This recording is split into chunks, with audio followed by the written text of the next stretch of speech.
સુરત પાલિકાના રાંદેર ઝોનમાં પાલનપુર પાટિયા વિસ્તારમાં મશાલ સર્કલની આસપાસ લારી ગલ્લા તથા ટેમ્પરરી સ્ટ્રક્ચર બનાવી ખાણીપીણીની વસ્તુનું વેચાણ કરવામાં આવે છે।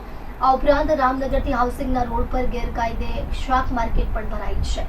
છેલ્લા ઘણા સમયથી ગેરકાયદેસર દબાણને પગલે સ્થાનિકોથી માંડીને રાહદારીઓ અને વાહન ચાલકો ત્રાહિમામ પોકારી ઉઠ્યા છે। સ્થાનિકો દ્વારા અંગે ફરિયાદ કરતા આજે સવારે જ પાલિકાએ દબાણ દૂર કરવાની કામગીરી કરી હતી, ત્યારે શરૂઆતમાં લોકોએ ભારે વિરોધ કર્યો હતો, જેના કારણે પોલીસ બોલાવવી પડી હતી। પોલીસ બંદોબસ્ત વચ્ચે આ દબાણ દૂર કરવાની કામગીરી હાથ ધરવામાં આવી હતી।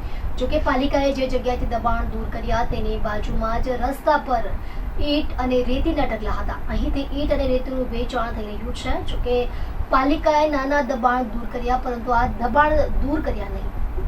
આ ઉપરાંત આ રોડ પર રોજ સાંજે શાકભાજી માર્કેટનું ન્યુસન્સ છે, તેની સામે પણ કોઈ કાર્યવાહી કરવામાં આવતી નથી, જેના કારણે દબાણ દૂર કરવાની કામગીરી સામે અનેક પ્રશ્નો ઊભા થઈ રહ્યા છે।